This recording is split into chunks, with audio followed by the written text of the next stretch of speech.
Hey guys, GameDog here. Welcome back to Let's Play Mega Bomb. Today we're going to be starting the second area. I should be, what I should be saying is that we're going to be doing the second area, Vexen Volcano.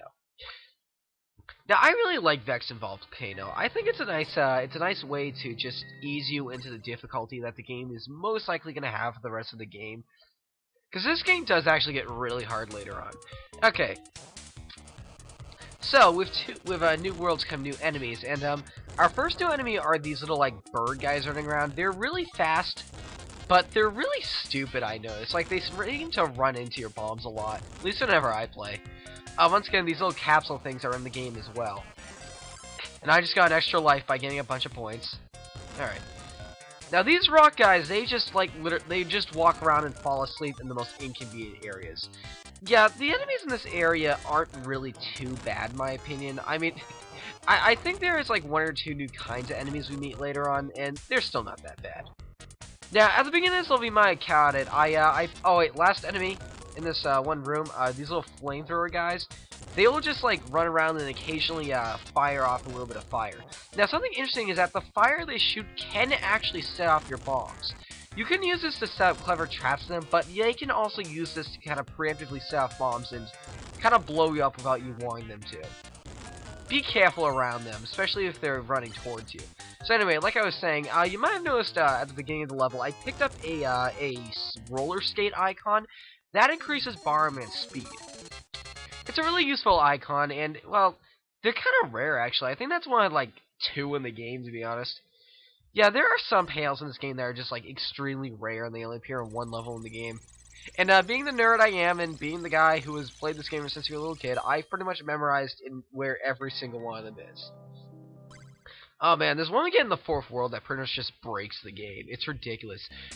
Most of you have played this game, this series before, remote bombs. Oh, by the way, new, gimmick, these mine carts. Oh, by the way, that wheel enemy is kind of dumb. That's all you need to know about it. So, you jump in the minecart, and you are completely invincible. Oh, new enemy too. These guys, when they see your bombs, they run towards it? And they smile when they die. It's like, like, honestly, I always found these enemies kind of creepy, because, well, are they, like, suicidal or something?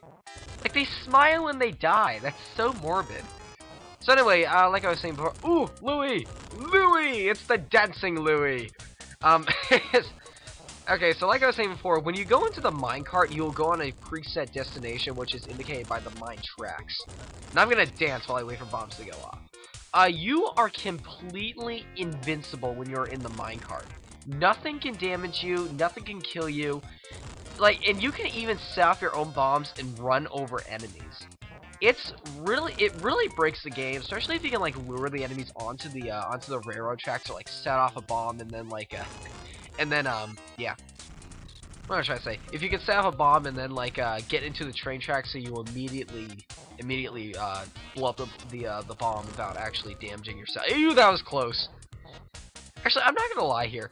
Now, something you guys might have noticed recently, or at least in this playthrough, is that I am very reckless.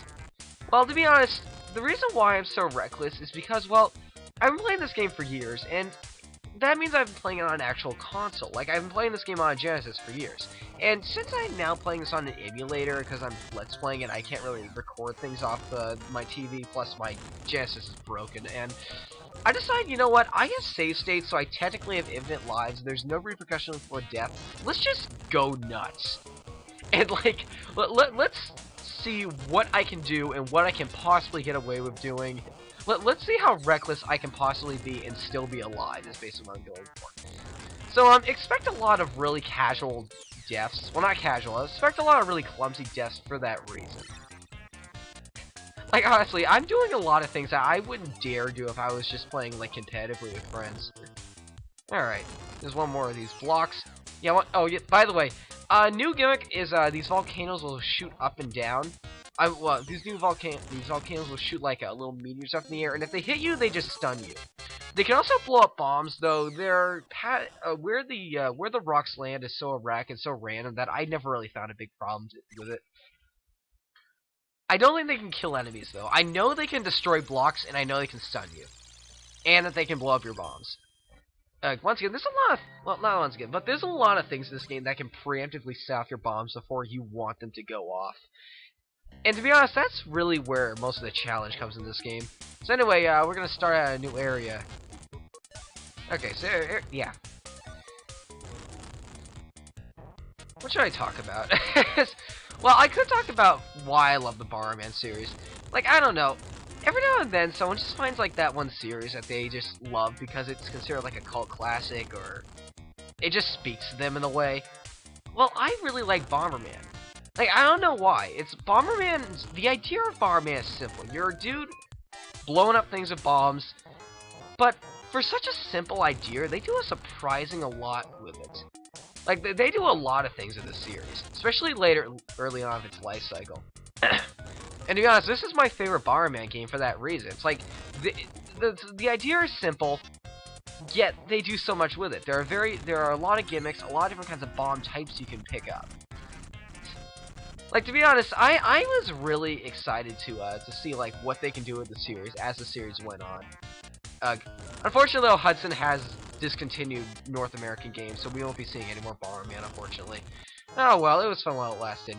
You know, the game that did them in, a lot of people will probably agree on, the game that did them in was Bomberman Act Zero. Yeah, that was a train wreck of a game. Most of you don't know about this series as much as I do. Like I say, I'm a huge fan of the series. I watched the anime. Yes, they made a Bomberman anime. It's so crazy. Well, a little while ago, I shouldn't say a little while ago. Oh, by the way, this item right here is a stopwatch. If you pick it up, all enemies will freeze. They'll just, like, stop moving for a short period of time. Anyway, Bomberman Act Zero is a game that was released quite a while ago, actually, like 5 or so years. And, pretty much, what they tried to do is they tried to hard-boil the Bomberman series. And basically what they did is, they took Bomberman, made him look not realistic, but really dark, like a big Iron Man ripoff. Like, I'm not even joking. He even has, like, that little iron core thing. And, oh, this is a bad place to be. Yeah, Bomberman Act Zero is, kinda bad because, well, first off, it's supposed to be a remake of the original game. And those of you who have played the original game, you'd probably know that it's just, like, a repetitive game where you just, I don't know. Oh, I lost my Louis. Well, to be honest, I wasn't really going to be getting out of that pickle pretty soon. That guy, did you see how that guy at the bottom ran towards the bomb? I don't know, Bomberman Act Zero tried to be kind of dark and gritty. The thing is, though, when they said they wanted to make a remake of the original Bomberman, they meant all-out remake, to the point in which you pretty much have one life. And, like, the multiplayer is awful. Like, they have very little people online. I don't think there's even local multiplayer. It's all online. But to be honest, though, I really don't hate Bomberman Act Zero too much. Now, I bet if I... Now, you guys are probably thinking I'm crazy right now. Okay, let me rephrase that. I don't like Bomberman Act Zero. I've seen gameplay of it. It looks like an awful game. What I do like, though, is I like the idea of Bomberman Act Zero. Like, the thing is, a lot of people say when they talk about Bomberman Act Zero is that, it's pretty much like not Bomberman. It's not what they think of when they think of Bomberman. It's not this cute white guy of a blue jumpsuit. White hooded guy of a blue jumpsuit. That's how I should word it. That sounded awful. Actually, his name is technically White Bomber, so... yeah, Bomberman is just his species. His name is White Bomber, the main character of the series. And the anime really nailed this into my head. Okay. Well, that was dangerous. And, let's see, well, I really like the idea of Bomberman Act Zero because, well, I'm not sure if you guys noticed, but I actually, well, the original Bomberman story was very similar to the Bomberman Act Zero's. Oh, and I died. And that's where, yeah, and that's why I brought up the fact that I'm going to be playing casually and, like, seeing what I can possibly get away with, so expect a few deaths here and there. They're not going to be that common, though. I'm not going to, like, get a game over. I'll just reset if that happens. Knowing how good I am at this game, I probably won't get a game over. So anyway, the original story of Bomberman, like, I don't mean, like, the story now. I meant the story back when the series first started. The original story of Bomberman is, you originally, like, played as like, this guy who worked in a bombing factory. Like, a factory that made bombs. And it's never explained, like, what the bombs are for or something like that. It just says, like, you work in a bomb factory, White Bomber here. And, Pretty much like I guess like White Bomber just had enough of like the living conditions of this factory he works in, so he decided to escape using the only weapon he has, bombs. And thus the legacy of Bomberman is born. That's the first story of Bomberman. And also, if you look at the original box art for Bomberman, the Bomberman on the original box art looks a lot like the Bomberman from Bomberman X Zero. And I don't know, I guess maybe what they were thinking with that game is they tried to take the original idea for Bomberman and kind of remake it, in the dark, gritty way they decided to like portray it in the first game. I'm probably making no sense, those of you guys have never heard of this game. To be honest, despite Bomberman X Zero is obviously an awful game, like it's unpolished, it's just bad. I think it had potential. Like maybe it had more cutscenes or like more obvious cues at what it was supposed to be. This game could have been like a real reimagining of the series. Now I'm not saying I think Bomberman should be like its own series or something. I'm just saying like they had an idea, they didn't execute it that well though. Oh, and by the way, if you're ever in a bridge in this game, you're invincible. From your own bombs, that is. Enemies can still kill you. Okay, so now we're in the final area of I mean, I've been talking about Bomberman X Zero for this entire episode. Anyway, the final area. Oh wow, the slowdown. I gotta point out real quick. Oh wait, what Louie? The blue Louie. This one can kick bombs, which I really like. I'm gonna demonstrate it right here. Yes. Actually, in this area particularly, you can use this ability to your advantage to kind of kick bombs over walls and kind of snipe out enemies, like that. Honestly, I love using that. Blue Louie is one of my favorites of the normal levels, though green is still my favorite. Period. Like I just love how you. Oh, that was close. You should not be that close to one of those bomb guys. Okay, I'll just run them over. Honestly, I love the minecarts and just how broken they are. You're literally invincible. That flamethrower would have killed me. Now I am using the blue Louie. Yeah, once again, because I'm like being really creative in this playthrough and I want to see just like make a spectacle without dying, I'm just gonna see like I'm gonna be abusing the Louis a lot too when I finally do get them.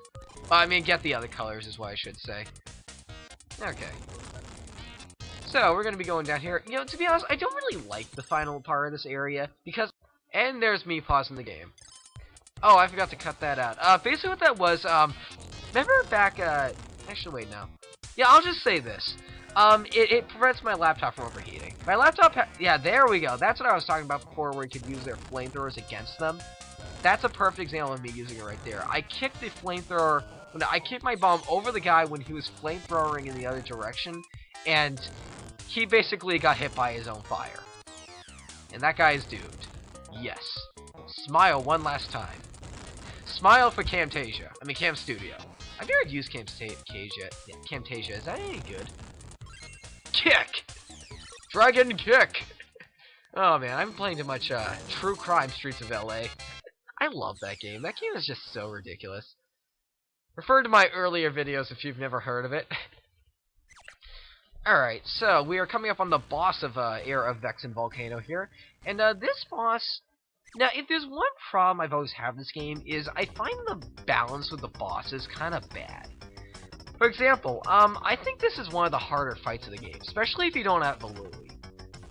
Okay, so anyway, you have this, like, pyramid dude. Oh, by the way, this boss theme is never heard in the game again. And he's gonna start by throwing his hands at you. Now, you might not see us due to YouTube's compression, but I am actually hitting him. Like, he's just not flash because of use compression. Whenever he jumps, when he lands, he's gonna stun you in place. And the point of this is, he could potentially, like, stun you in front of one of your own bombs. Now, here's another dangerous attack right here. If you shoot these blue fireballs on the air, and they have a radius like they're one of your bombs. Be careful and just, like, stay far away from them. I don't get in the column or row that they're in, because you never know how far they're going to get. I made that look easy. That boss is actually kind of tough. So that was the second boss of the game. Yeah. Yeah, like I was saying before, the one problem I've always had with this game is the balance of the bosses is kind of off. Like, for example, the hardest, aside from the final boss, in my opinion at least, the hardest bosses in the game are for the third and fourth areas. There are 5 in the game, and I find the boss of the 5th area to be one of the easiest. Maybe even easier than Jam and Jungle. I don't know, maybe. So anyway, I will see you guys next time on Let's Play Mega Bomberman. Next time we'll do Slam and Sue.